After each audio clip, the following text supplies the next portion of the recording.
Hola, muy buenas tardes. Bienvenidos a Foro Legal 360 grados, un espacio en donde se habla del derecho para que tú, quien nos escuchas, lo entiendas. Hay conflictos que no empiezan en un expediente. Empiezan muchas veces en una mesa familiar, en una llamada mal contestada o no contestada, en una pensión que no llega, en una niña que no entiende a sus papás el por qué se pelean, el por qué no se hablan, o simplemente porque no la dejan ir a la fiesta. La justicia familiar no solo resuelve documentos, toca historias, toca vínculos, toca heridas. Y a veces también abre una puerta y puertas para reparar. Y hoy sabremos por qué tú, que nos escuchas, debes conocer los cambios importantes que vienen en el nuevo código. Hoy en Foro Legal hablaremos de un cambio profundo en el nuevo Código Nacional de Procedimientos Civiles y Familiares, porque trae con ello una justicia que hoy en día la van a empezar a escuchar. Seguramente ya muchos la han escuchado, que es la justicia restaurativa. Pero con estos cambios viene también un papel humano para los juzgadores familiares. Muy buenas tardes, soy Adriana de León y hoy nos acompaña una voz que yo digo a voz autorizada porque en su día a día vive todo lo que acabo de mencionar, porque es juez familiar, Cristina Ancona. Buenas tardes, qué gusto tenerte aquí.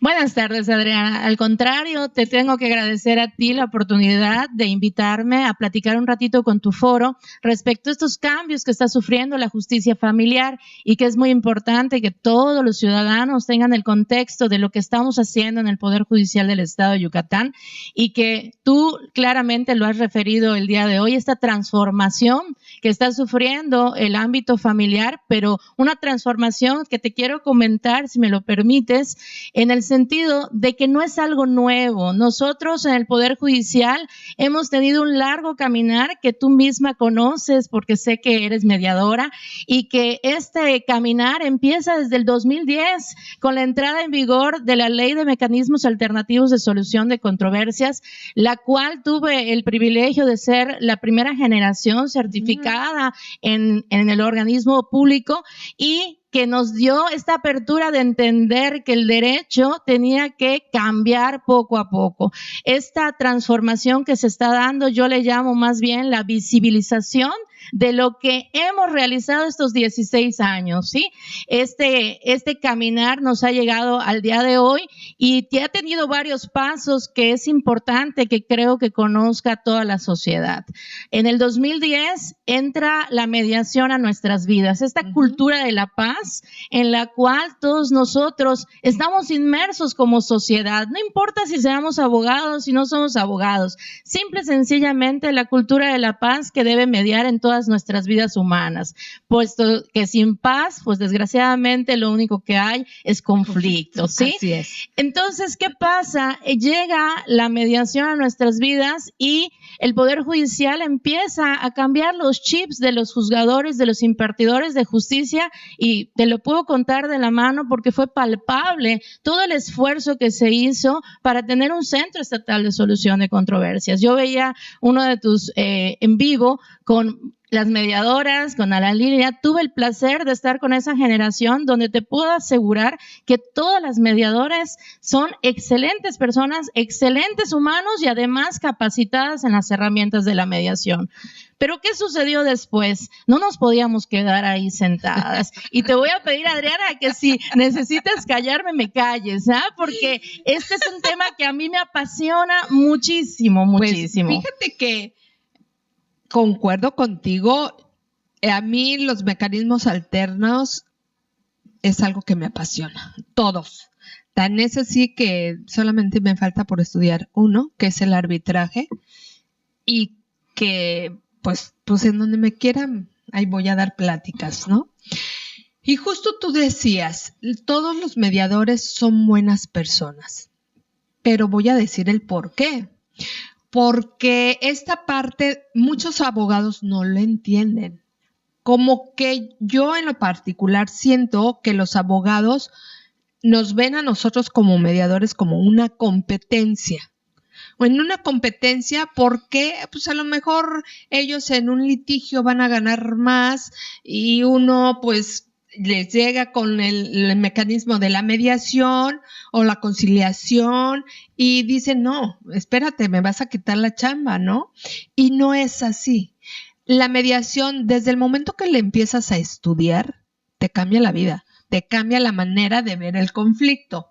Y antes, con lo mínimo que tú te conflictuabas, ahora le dices, o sea, como que lo dejas de ver tan grande como lo veíamos antes, ¿no? Y justamente a mí me apasiona también todo esto. Entonces, aquí fíjate que te invité y cuando me dijeron, ay, qué bueno que va a estar esa apasionada. Ya somos dos. Ya somos dos.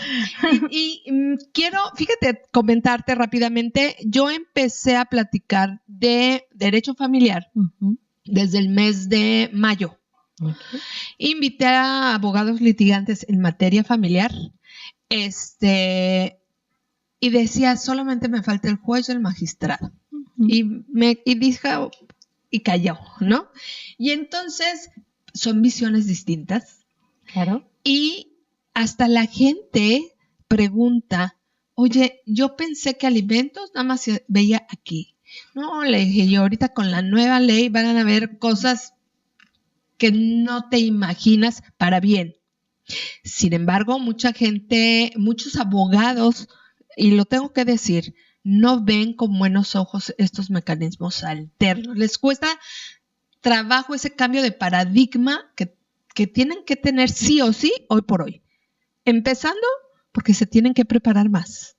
Empezando porque tienen que conocer los derechos humanos de las personas sí o sí.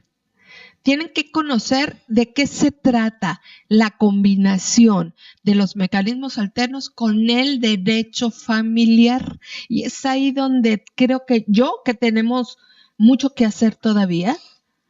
Fíjate que, bueno, yo creo que en realidad ya ha habido mucha apertura. Estamos hablando de 16 años con mecanismos alternativos de solución de controversias. Y sí te puedo señalar que los primeros 3 años fueron difíciles. ¿Para qué? Para cambiar esos paradigmas. Pero ¿qué sucede después? Cuando entra el código familiar, que es una belleza de código familiar el que tenemos en Yucatán, y entra la oralidad al sistema familiar en el 2013 aproximadamente, eso hace que los abogados, y no solo los abogados, estamos hablando también de todos los que acuden a un tribunal, cambien ese paradigma para poder entender que el conflicto puede ser solucionado no solamente por un tercero imparcial, sino como las mismas partes llegar a ese proyecto de vida y formar sus reglas.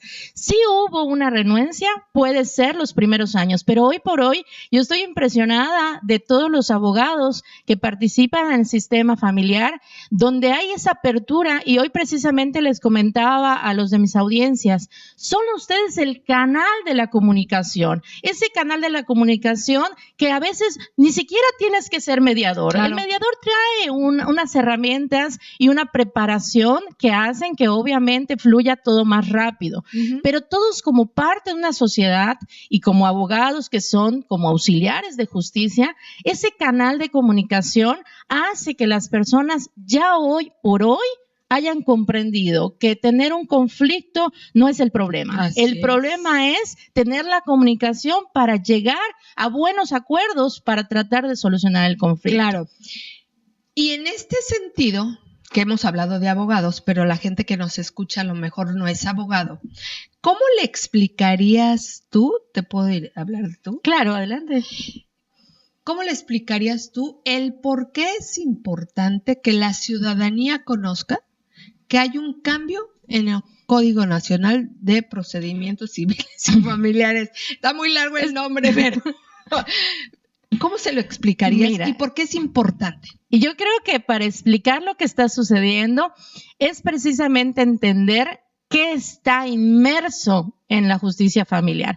En la justicia familiar no están inmersos los papeles, como bien acabas de señalar al aperturar este espacio. Estamos en este sentido.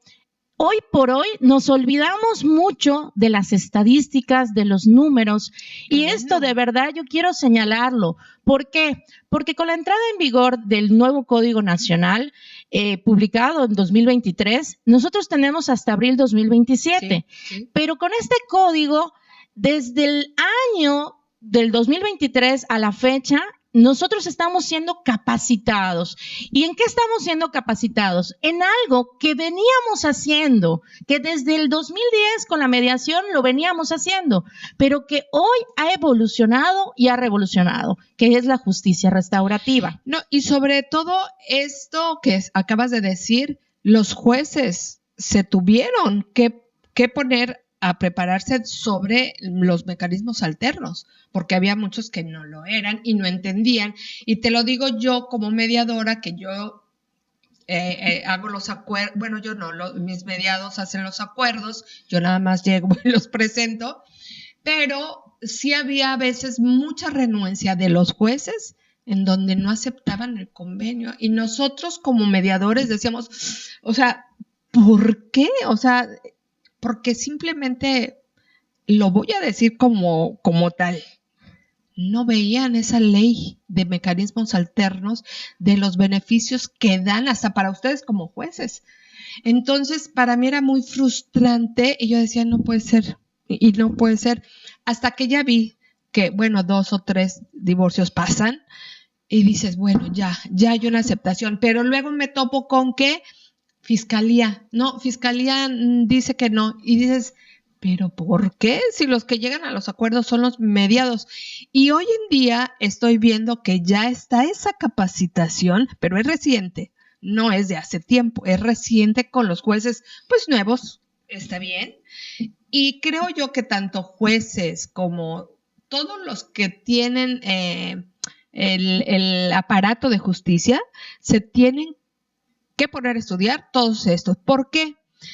Porque habemos muchos o varios mediadores certificados que, como yo, somos apasionadas y que hemos estudiado, por ejemplo, esta justicia restaurativa. Yo la vengo estudiando desde hace tiempo, hace 6, 7 años. Todo lo nuevo que está saliendo, yo ya lo estudié. O sea, entonces yo sí veo vamos a pasos, es que no sé si decir lentos, porque es que es la verdad, no es lo que yo trabajo, lo que está realmente en los juzgados, ¿no? Y digo, bueno, está bien.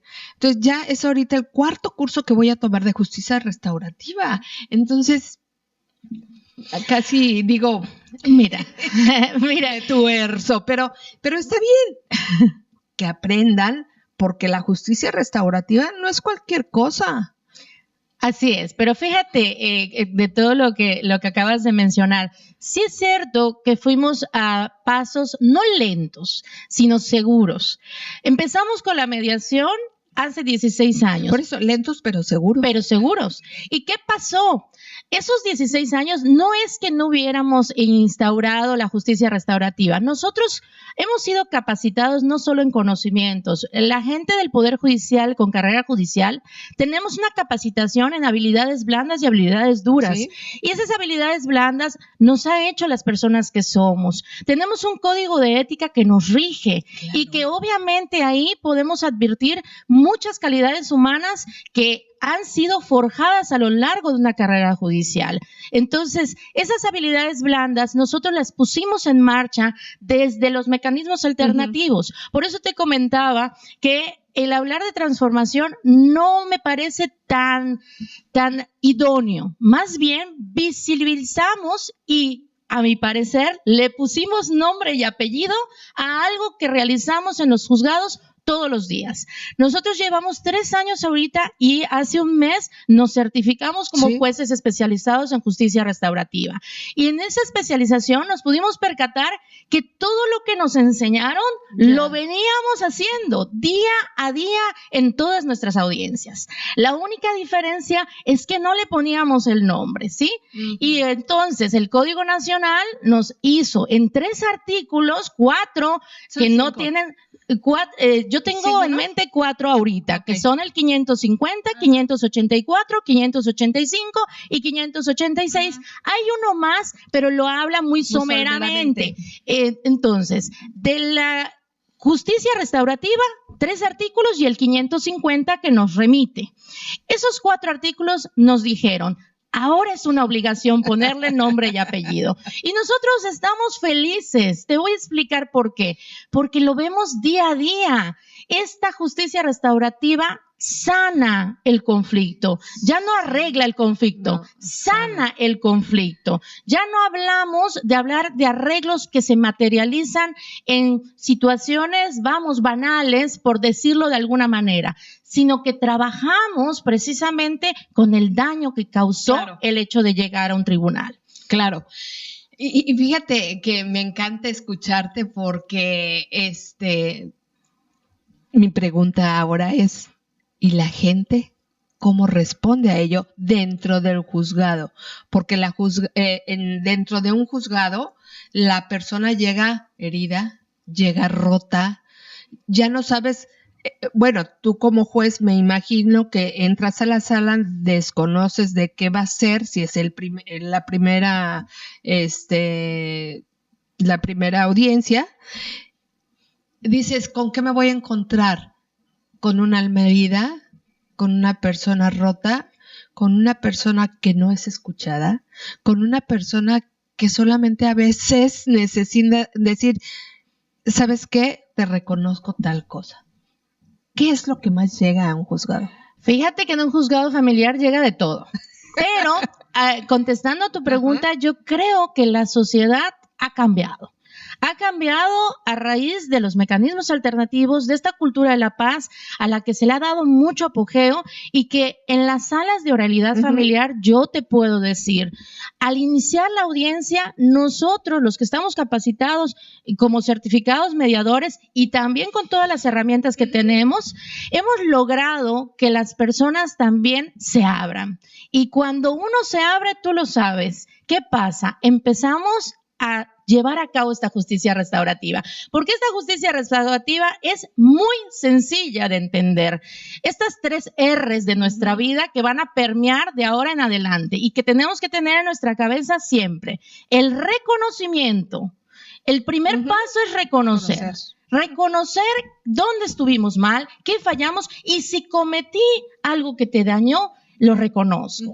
Después pasamos a la responsabilidad, porque no importa si reconocemos si no nos responsabilizamos. Claro. Entonces, posteriormente a responsabilizarnos, empezamos el trabajo fuerte, que es reestructurar. Y ahí es donde la autoridad judicial va a echar mano de todo el conjunto interdisciplinario. Perdón que te interrumpa. Y, por ejemplo, cuando te encuentras con ese abogado que dice, mi cliente tiene que ganar y se las gasta. En ese momento ustedes, bueno, tú en este caso, ¿qué haces? Porque los hay. ¿Tú qué haces? Claro, nada más, Adri, yo te explico y creo que todos los que me puedan escuchar lo saben. Yo respeto muchísimo el trabajo del abogado, respeto mucho la estrategia de litigio. Claro. Hay que respetarla. Claro. Pero yo cuando entro a mi sala, para mí, los que están ahí importantes son las partes. Claro. Y a ellas me dirijo. El principio de inmediación de la oralidad nos permite eso. Nos permite hablar a la persona, no hablar al abogado. Yo únicamente hago la labor con las personas. Los abogados saben su trabajo y ahí yo no me meto. Entonces, yo creo que si logramos que las personas entiendan que saliendo de la sala de oralidad, en realidad, los acuerdos no se los va a llevar un abogado, sino nos lo vamos a llevar a nuestra casa y es ahí donde vamos a tener que vivir con algo. Entonces, creo que de ahí partimos para que las personas entiendan que esta justicia restaurativa no viene a hacer que nadie pierda, no, al contrario. Estamos logrando que además de llegar a un acuerdo, ese acuerdo traiga consigo una ejecución viable, positiva. ¿Qué quiere decir esto? Que no solamente se quede en un papel y que salgamos de aquí y sigamos insultándonos como personas, ¿sí? Entonces, entendemos eso. Nosotros como autoridades judiciales, ¿qué tenemos que ofrecer? El conjunto interdisciplinario. Yo todos los días ofrezco terapia psicológica, tenemos a nuestra mano muchas instituciones, estamos haciendo un engranaje muy grande en el gobierno del estado también, que nos ha apoyado con diversas instituciones. Y eso era lo que faltaba, ese engrane que tú dices, la interdisciplinariedad es lo que faltaba en estos casos y más en familiar, más en familiar. La oralidad, ¿cómo es que viene a ayudar a estos juzgados? Porque antes pues era todo escrito y decías, bueno, pues nada más ahí va y bórrale y cámbiale. Pero ahorita con la oralidad a mí me gusta, pero no sé cómo se vive en los juzgados. Como lo estamos viviendo hoy. Fíjate, precisamente la oralidad y el principio de inmediación. Este principio que es la base medular de la oralidad. Este principio ha hecho que le pongamos nombre y apellido a las personas. Que no se trate de un escrito que nos presentan, se trata de mi historia y que te la voy a contar. ¿Para qué? Para que juntos podamos solucionar. Entonces, ¿qué pasa? La oralidad aperturó el hecho de que el juzgador, un tercero imparcial completamente, que cuando entran a mi sala yo no conozco a ninguna de las partes, solo sé su historia contada desde escritos formulados por abogados y que obviamente no cuentan el trasfondo. De eso trata la justicia restaurativa. Y fíjate que esta justicia restaurativa, Adriana, tenemos que tenerla en el enfoque del modelo catartizo. ¿Por qué? Porque si entendemos ese modelo, vamos a entender que al entrar al juzgado ya no buscamos solamente que nos solucione las cuestiones de pensión alimenticia, régimen de convivencia, custodia. Estamos buscando algo más que va atrás, el reconocimiento de algo que pasó y que todavía me tiene ahí parada, sin poder entender por qué pasó. Claro, y ese restablecimiento, ¿no? El restablecimiento de la comunicación entre las partes también, o de, no sé, de los que estén involucrados en el asunto, porque justamente la justicia restaurativa trata de yo le llamo mucho hilvanar relaciones. Para mí hilvanamos relaciones y las relaciones las tenemos en todos lados. Ahorita, por ejemplo, yo estoy hilvanando una conversación y una relación contigo. Entonces, de esto se trata, de bajar el nivel al conflicto, que el conflicto siempre está en nosotros, siempre lo he dicho y siempre lo digo, pero que va a depender de uno cómo lo maneja. Y también cuando las personas llegan al juzgado, porque a mí siempre me impone ir al Poder Judicial, a cualquiera, al que está en lejos y al que está aquí en el centro, me impone nada más el ver las salas. Ay, digo, Diosito, nunca me encuentre aquí. Imagínate tú, si yo, que no tengo nada que ver con un problema así, imagínate tú la persona que llega allá. Entonces, ¿cómo haces tú, como bien dices, no conoces a quién va a entrar, para tranquilizar en un momento dado a la persona que llega en crisis a una audiencia? Porque me imagino que han de llegar así. Mira, fíjate que no es tanto en crisis. Las personas cuando llegan a los juzgados vienen molestos, vienen con una historia atrás de mucho tiempo. Entonces, ¿qué hemos tratado de hacer en el Poder Judicial? Y yo lo digo al menos en el juzgado donde yo participo. Hemos tratado de que los juzgados no sean un enemigo, somos amigos, somos tribunales, vamos a decirlo de alguna manera, amigables. Claro. Y también tiene mucho que ver con esta nueva ola de la justicia social, que quiere decir que nos olvidamos un poco de formulismos. Claro. Yo lo digo todos los días en mis audiencias, porque previo a la audiencia tengo la manía de platicar con las partes, para que cuando yo entre a los formulismos de la audiencia, pues todos sigamos un formato en cuanto a la diligenciación de la propia audiencia, pero previa a esa audiencia podemos darnos el lujo de platicar, y ese es el principio de inmediación, que la autoridad conozca de propia voz cuál es la situación que nos ha traído a un juzgado. Y fíjate que acabas de decir algo bien importante, tú lo llamas hilvanar. Yo lo llamo reparar.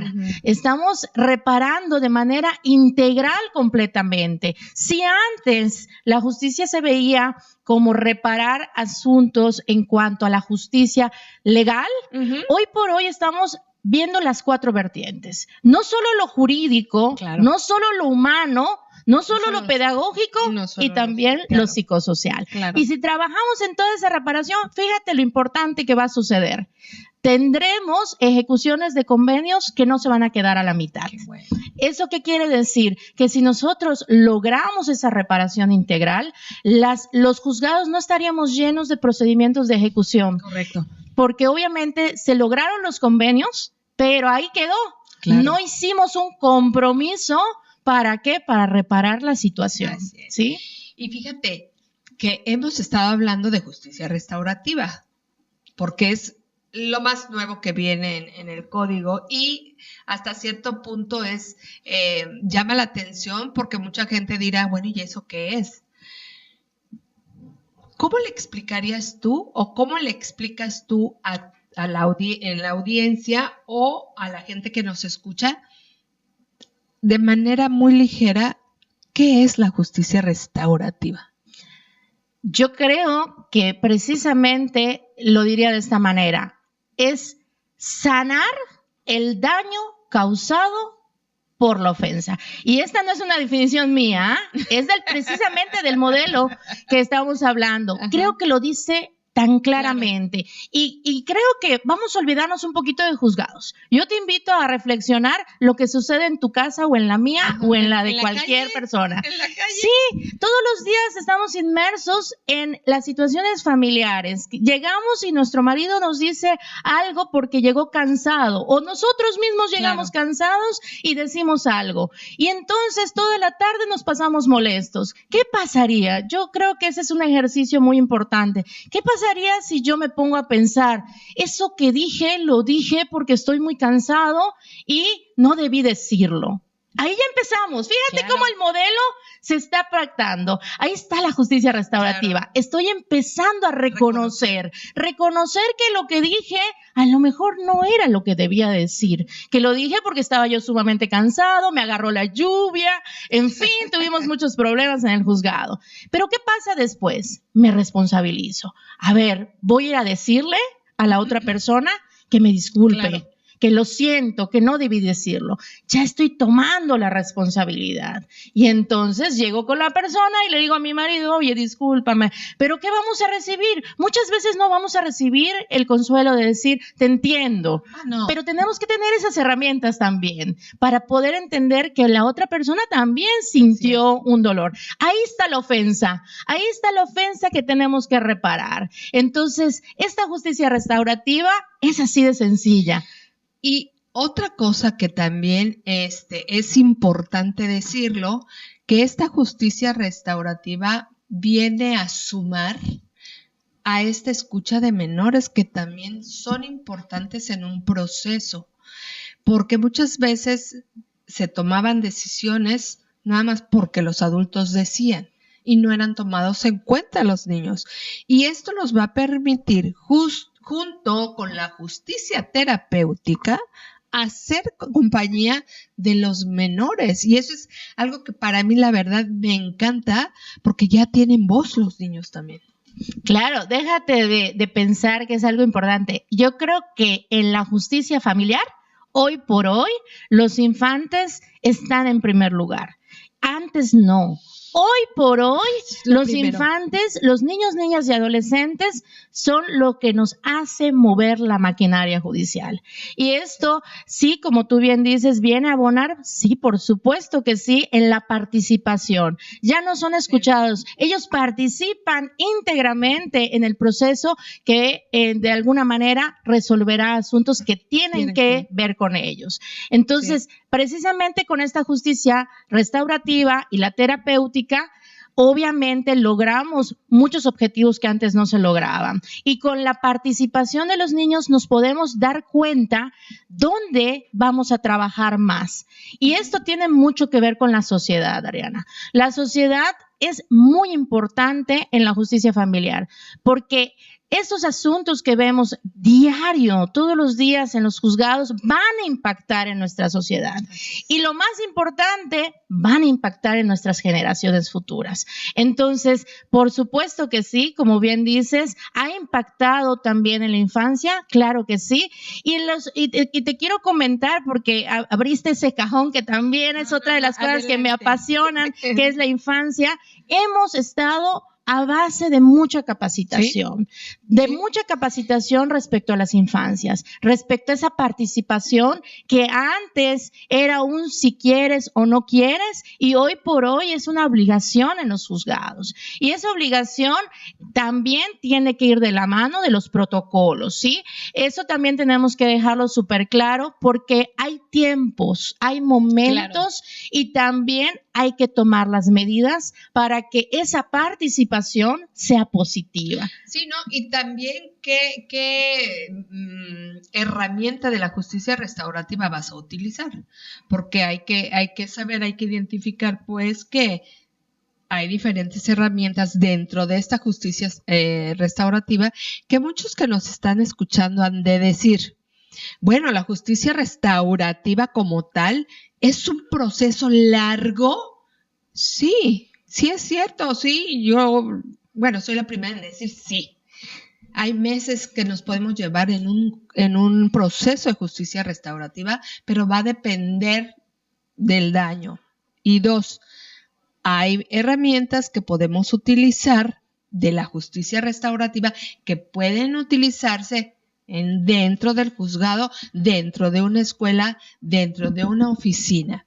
Entonces, sí es, bueno, para mí no es complicado, pero a lo mejor para los que nos están escuchando han de decir, a ver, espérate, ¿no? Porque es un proceso, pero como les digo, este modelo catartizo es exclusivamente para justicia, para familiar, derecho familiar. Entonces, yo también lo tomé y está específico, de acuerdo a la ley, a esta ley nueva. Entonces, tiene su bondad y su beneficio. Pero otra cosa también, usted, por ejemplo, tú en una audiencia, ¿cómo empleas el mecanismo? Por ejemplo, ¿haces una junta? ¿Haces un círculo? ¿Qué haces? Mira, creo que tenemos que partir precisamente para que nos entiendan todos los que nos escuchan, porque creo que eso es lo importante. Sí. Estamos hablando de diversas herramientas que se utilizan en la justicia restaurativa. Sí. Existen las formales y las informales. No vamos a entrar a ese punto porque creo que no debemos. Mira, esa es la parte que yo te comentaba. Nosotros la venimos haciendo por la capacitación que hemos tenido a lo largo de la carrera judicial.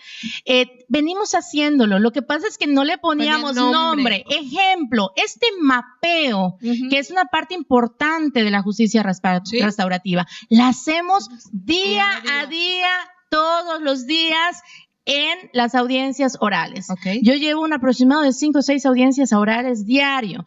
Entre ellas podemos dividir un porcentaje alto de justicia familiar en relación a disoluciones de vínculo matrimonial, alimentos, custodia, entre otros. Esta plática previa que hacemos, que yo te decía que este principio de inmediación nos lo permite tanto dentro de la audiencia como fuera de la audiencia. Fíjate cómo ya es la justicia restaurativa. Lo que pasa es que no poníamos el nombre de justicia restaurativa. Claro. Esa plática que yo hago previo a la audiencia es un mapeo. Mapeo cuál es la situación. Mapeo cuál es la necesidad de una parte y la necesidad de la otra. Y en base a eso podemos empezar la reparación.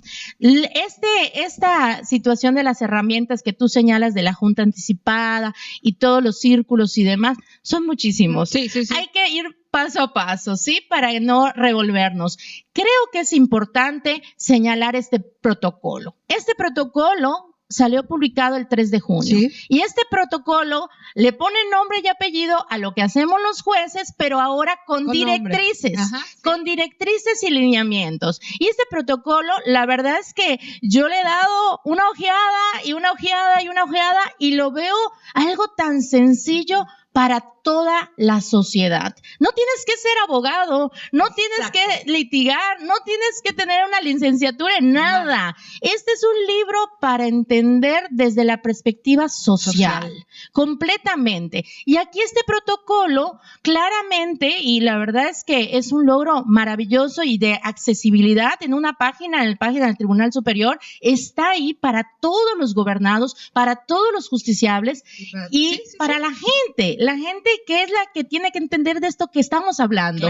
Y no ponerle nombre, no nos enrolemos un poquito con decir justicia restaurativa. No, se trata de los conflictos que nos llevan a un juzgado, ya no solamente ver el conflicto como tal, sino que ya evolucionó. Ahora tenemos que ver el conflicto y el trasfondo del conflicto para poder llegar a una sanación del daño causado. Claro. ¿Sí? Y esta misma justicia restaurativa nos ayuda a poner nombre también a lo que causa el conflicto. Claro. Entonces, eso es lo importante y es lo que tiene que ver la gente, más bien ver la gente y escuchar la gente sobre estos temas, porque es un cambio de verdad completamente, yo le digo 360 grados, porque te cambia completamente la manera de ver el conflicto. Y aquel conflicto que tú veías grande, ahora lo ves, ay, era eso, pues sí, nada más con que ay, gracias, o ay, te reconozco, o ay, sí, nada más solo necesito un perdón y ya está. Y precisamente por eso que acabas de decir, Adriana, definitivamente no puede ser de la noche a la mañana. Tiene que tener un camino, tiene que tener pasos y tiene que tener la ayuda interdisciplinaria. Fíjate qué importante, porque a veces nosotros solos no podemos. Los conflictos que tenemos en casa, con nuestro esposo, con nuestros hijos, no los podemos solamente arreglar tú y yo. Pero si tenemos el auxilio judicial, donde echamos mano de todas las instituciones, psicología, pedagogía, escolaridad también. Las escuelas son muy, muy importantes en este cambio que se está suscitando tanto en el estado de Yucatán como en todo el país. Pero bueno, hablando de Yucatán, creo que vamos por muy, muy buen camino, porque tenemos un camino ya recorrido. Y por ejemplo, este protocolo, vamos a suponer, no, yo ya me certifiqué, ya estoy dada de alta y todo. ¿Yo cómo puedo entrar a apoyar a las personas que acuden a mí dentro de un juicio, dentro de una diligencia? Si ya estás certificada, por lo mismo que tú tienes también certificación de mediadora, tú vas a hacer el acuerdo. Y estos acuerdos también traen el acuerdo de reparación del daño. Fíjate cómo solo vamos a abonar más. Ya tenemos dominado el conflicto, dominado en el sentido de que hemos entendido. Hemos entendido que tenemos que fijar reglas para nuestro proyecto de vida, que ya no va a ser juntos quizá, pero que vamos a hacer un proyecto de vida basado en nuestros hijos, en la sanación interna, en la relación que tú y yo vamos a tener de hoy en adelante por nuestros hijos, ¿sí? Entonces, ¿qué pasa? Este protocolo nos da las directrices del acuerdo conciliatorio de mediación más bien, en cuanto a la mediación, y ese mismo acuerdo va a tener el acuerdo de reparación del daño, donde nos vamos a responsabilizar y nos vamos, no solo a responsabilidad, sino vamos a trabajar en los acuerdos para que se dé paulatinamente la reparación integral. ¿Sí? Entonces, ahí es donde ustedes, como certificados en justicia restaurativa, en mediación, en todo, hasta los propios abogados son parte integrante de esta justicia restaurativa. ¿Por qué? Porque si la conocemos y la palpamos, vamos a ver los beneficios. ¿Qué es lo que sucedió con lo que me comentabas al inicio de la plática? Los abogados no tenían el conocimiento de la cultura de la paz. Obvio, como algo nuevo, tenían sus expectativas, pero hubo una apertura maravillosa. Después, ya hoy por hoy yo te puedo decir, en un 90% de los asuntos que llevamos en justicia familiar, son los abogados los que forman parte integrante de ese acuerdo. Pero ahora viene otra... Vamos no le voy a poner, es que no sé qué nombre ponerle en este momento, pero la misma ley ahora pone que si no tienes la especialidad en derecho de familia, si no tienes la certificación en justicia restaurativa, no puedes llevar un caso familiar, y si hay menores, tienes que tener la especialidad en justicia de niñas, niños y adolescentes. Y me parece maravilloso. No, a mí igual. Me parece maravilloso que el Código Nacional lo contemple. Pero fíjate, no nos agarró desprevenidos. A muchos entendimos desde la entrada en vigor en el diario oficial en junio 2023 que teníamos un periodo de gracia para seguirnos preparando. Y lo hemos hecho. ¿Cuántos especialistas en la infancia ya surgieron? Hay millones. Muchos. Hay millones ahorita estudiando la especialidad. Sí. Y entonces todavía nos queda el tiempo. Si te das cuenta, estamos todavía a un año, aproximadamente un poquito menos, para seguirnos preparando. Sí. Y eso va a hacer que nuestras infancias cada día estén mejor. Más protegidos. Más protegidos y que nosotros mismos entendamos la forma de protegerlos, ¿sí? Sí. Entonces yo creo que no hay nada de qué preocuparnos. Así es. Y ahora ya para cerrar, me gustaría saber ¿por qué escogiste tú estudiar Derecho? ¿Por qué estoy? Fíjate, creo que uno de los temas más relevantes en mi vida es la infancia. Para mí, los niños, niñas y adolescentes, cualquiera que sea, nosotros estamos inmersos en una sociedad. Entonces, desde yo muy joven, creo que eso es lo que me impulsó para estudiar Derecho. Creer y entender que los niños no estaban siendo escuchados en su momento. Y ya no hablar de la participación. Posteriormente, tuve el privilegio de a temprana edad entrar al Poder Judicial. Ya con 21 años aproximadamente en el Poder Judicial, he visto crecer esa ambición por los niños, por protegerlos. Hoy por hoy te puedo decir que en justicia familiar, en Yucatán, los niños son lo que anteponemos siempre. Sí. Y a la gente que nos escuchas, ¿qué le dirías? Simple y sencillamente, quiero decirles que creamos en esta transformación de la justicia familiar. Ya los asuntos familiares no es ir a pelear. Yo todos los días lo digo. No estamos ante un pleito. Estamos ante acuerdos que van a ser nuestro proyecto de vida. Ya no juntos quizá, pero como familia. Es algo que yo repito todos los días. No estamos terminando la familia, estamos terminando un matrimonio quizá o una relación de pareja, pero la familia ahí va a estar porque desde que hay niños involucrados en nuestra familia nos va a unir para siempre. Así es. Y yo ya para cerrar les quiero decir, como siempre cerramos, que a quien nos escucha, que pedir justicia no es fracasar como familia ni como pareja. A veces es el primer acto de amor y responsabilidad que tenemos para que nuestros menores estén bien. Y buscar una salida restaurativa tampoco es una debilidad, puede ser una forma madura de reconocer el daño, de proteger a quienes más lo necesitan y construir acuerdos humanos. Muy buenas tardes, soy Adriana de León y hoy tuvimos como invitada a la juez familiar Cristina Ancona. Muchas gracias, hasta luego. Gracias.